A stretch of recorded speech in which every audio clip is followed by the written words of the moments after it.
I'm Adam's Downboy and welcome to my walkthrough video for the Sepulcher Lost Sector, the master solo version of this. It's on Savathûn's throne world here on the right in Fluorescent Canal. I'm going to mark it, just make it a little easier to find. If you're not familiar with it, that'll show up as a marker, a waypoint as you're going through the areas. But you'll be spawning in Quagmire as ever. Right, to take you through the setup, I'm using the Gunslinger, so Blade Barrage, very good for single target damage. Acrobat's Dodge, that's quite useful, but the others aren't really that important to set up. I like Knock 'em Down because obviously that makes the super even better. And Gunpowder Gamble, who doesn't love a big beefy grenade. And I'm using, again, none of these are essential, but Ember of Combustion, Ember of Solace. Again, I just like my ignitions and Scorching to be bigger, and Ember of Eruption. For weapons, because there are barrier champions, I'm using Arbelest. That's also good for clearing shields. Pretty much a must-have for any solo lost sectors that have barriers in. I'm using my Staccato 46. I keep on recommending this. Adaptive Munitions with solar burn as well. This thing hits like a truck and it will rip through shields, whatever colour they are. I'm using Code Duello, which maybe isn't ideal. The lasting impressions detonation goes off a few seconds after impact, so sometimes a barrier champion has a chance to recover. On to armour mods, I'm using the usual scavengers and finders for my heavy. Resilience mod, so again I'm aiming for 100 resilience. The finders there, I'm using elemental armaments because I'm going to be using the solar wells to help give me a little burst of healing every now and again. On my arms, I'm using a scout rifle loader. I've already got barrier covered by Arbelest, unstoppable scout rifle, and well of life. That's basically how I'm going to use the wells that I create, the solar wells that I create. You can never have too much healing in my opinion, so that's why I'm using those. On my chest, I'm using all the damage resistances. Mobility, I've already got 100 resilience just from the armor specs. And I'm also using the Seeking Wells, which is handy, having the wells come to you if you're in cover. You get that little burst of healing behind cover. So yeah, resilience there gives me 40% damage resistance. Always aim for that. Star Eater Scales makes my super better. Using the scavengers there, as I said earlier. Elemental Light, I think I just put it on because there's literally no more energy available on this piece of armor to put anything else on there. So on my class item, I am using Classy Restoration. I could have used Solar Fulmination together with Revitalizing Blast. Those are really good for clearing out ads around your champions. But Classy Restoration, after a few runs through, I just decided that survivability was more important to me here. I would always advise to go through the legend version of the Lost Sector first if you haven't done so, just to get an idea of where the champions are spawning. It's a fair bit easier. The light level is a lot lower than you would need for the master version, but it gives you a kind of a gentle introduction and to the layout for the Lost Sector. So there are, I think, 3 main rooms for this Lost Sector. Really, the only choke point, the only point where you might have some problem is at the entry to the second room. Apart from that, the layout's pretty straightforward. So we're just going to sparrow over there and find the marker. It's in a reasonably safe position, but I do wish sometimes that the markers were in completely safe position, so you just didn't get shot at. You could just select them without worrying about whether you're going to die first.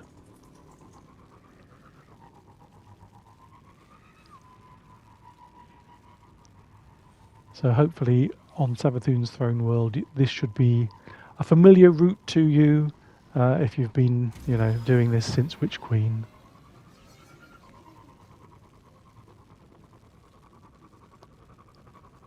A bit surprising here, because normally you can tell where the Lost Sector entrance is because there'll be lots of people waiting by it as they spawn in and out. But there we go, there's the Lost Sector marker.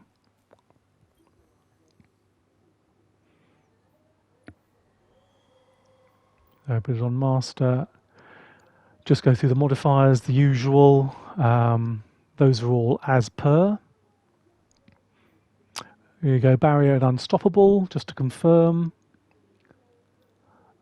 Fire pit, so everything will turn on fire when you kill it, or the acolytes will at least anyway. Solar burn, so we'll just be mindful of that. No radar, and you will have arc and solar shields to deal with. So, as I say, adaptive munitions is really useful if you're planning to do lost sectors.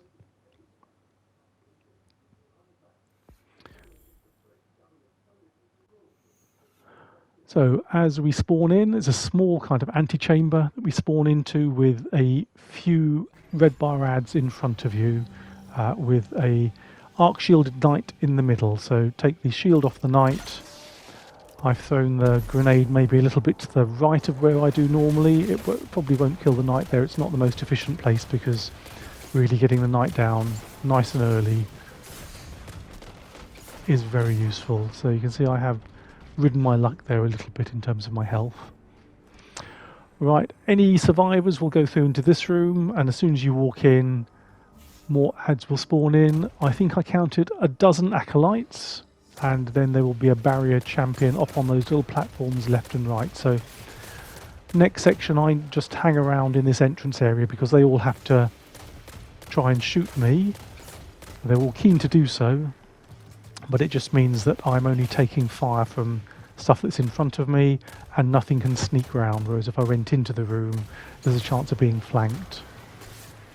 So one thing that I do try and do in rooms like this where you've got hive with lucent moths is leave the lucent moths at least one alive, and then that helps you tell whether that enemy is the last in the room.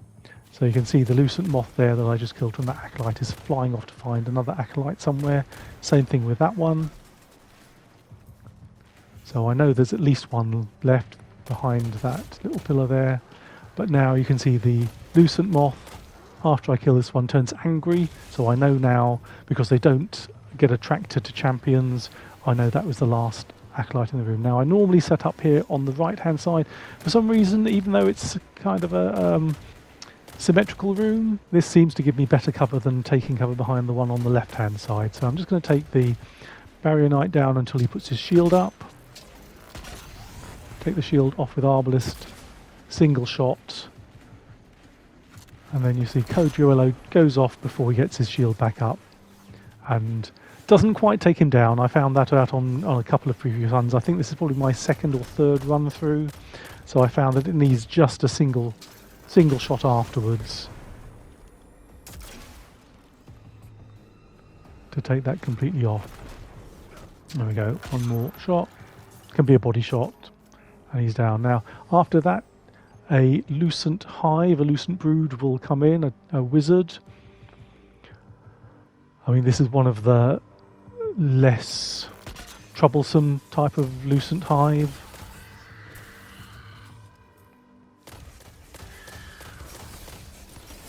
As you can see here, the scout rifle does hit like a truck. It's doing about 4,500 damage for every crit. So as with all of these lucent brood, they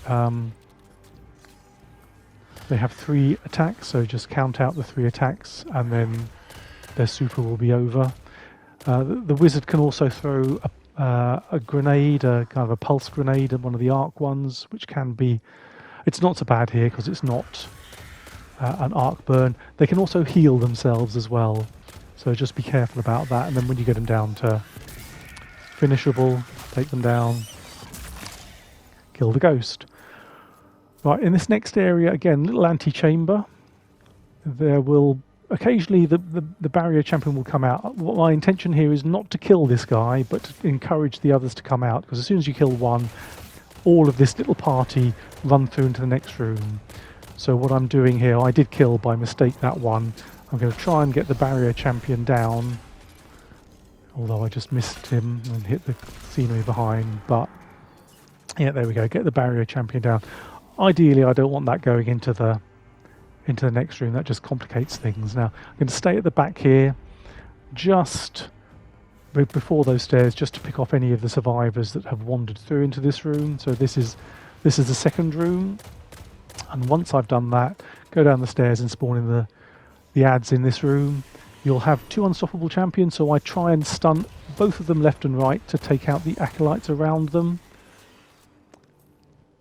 See if I can get any more stuns, but if not, then just get out of the way. You'll have a few thrall that run up here. Now, because my super is already up, these thrall really I'm just using to overcharge my super. So you can see there I've got Feast of Light level 1, Feast of Light's at level 2, so if I'm lucky I can kind of build that up, either to use in here or to use in the boss room. Now, in some ways, having the ogre, the unstoppable ogre, shooting at you there means I know where it is, so I know it's going to be visible when I stick my head out, and I will try and get a stun on it then, because as you saw, that's quite useful for clearing out adds around it. I got 2 acolytes at the same time, but you can see that's why I'm using as many ways of getting health back as I can. You can see also there, that's the reason why I say this is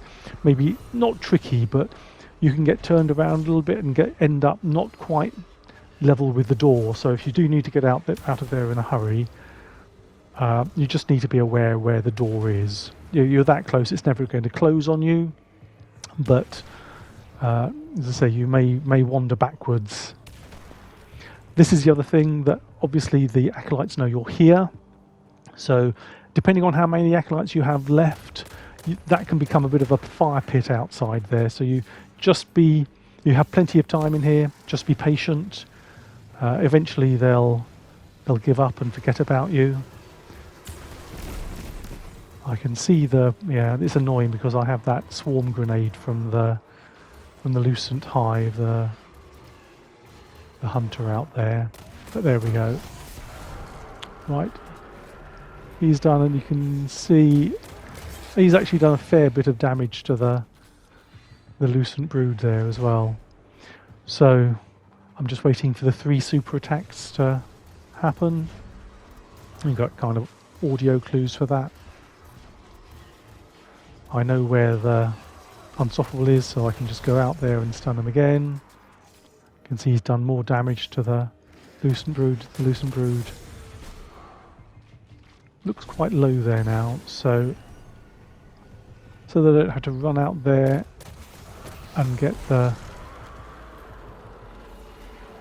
Oh, there we go. Yeah, no, I was just thinking I don't want to have to go out there kind of uncontrolled. I want to control where I go out and kill the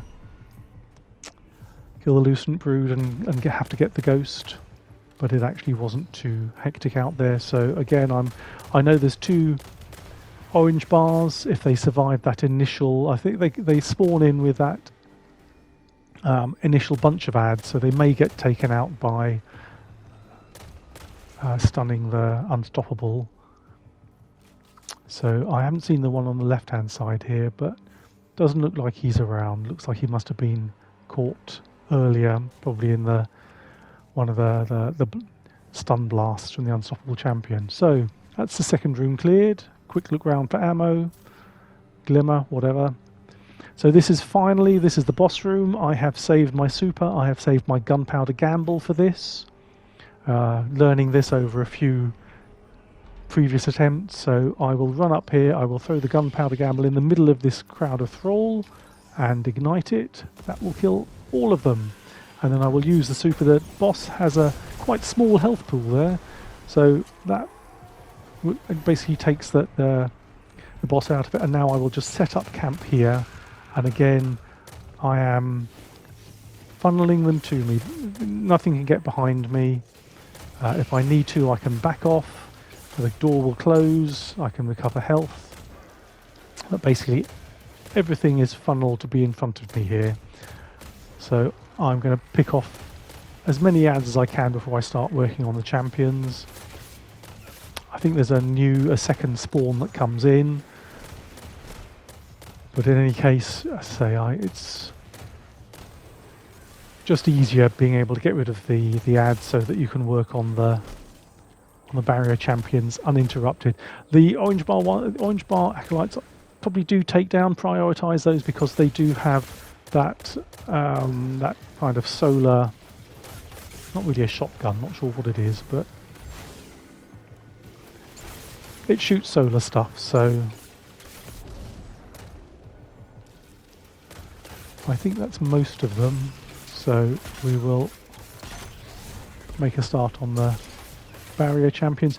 Once you've killed enough of the red bars and the orange bars, the rest of the ads will retreat to be nearby the chest. So again, that's another reason why I now know, having done this a few times, that I can work on this barrier champion.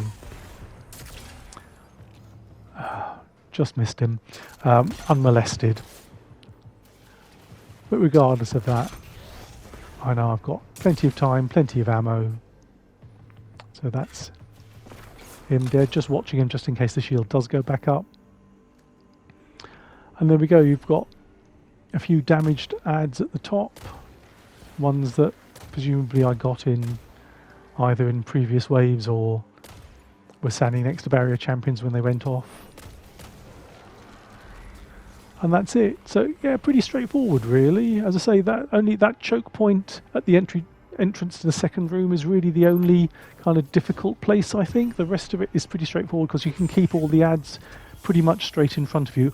I do hope you get more than an enhancement core when you do your run.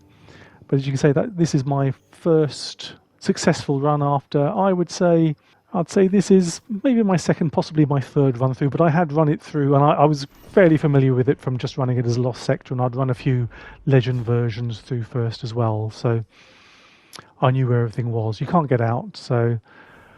But anyway, yeah, I don't know whether that's farmable. You can do it fairly quickly, but I'm not sure if I can think of many ways that I could speed that run up. 10 minutes isn't bad for a Lost Sector anyway, so you can run it a good few times in order to try and get the exotic drops. So that's it. I hope you found that useful. Thanks for watching, and may all your drops be God rolls.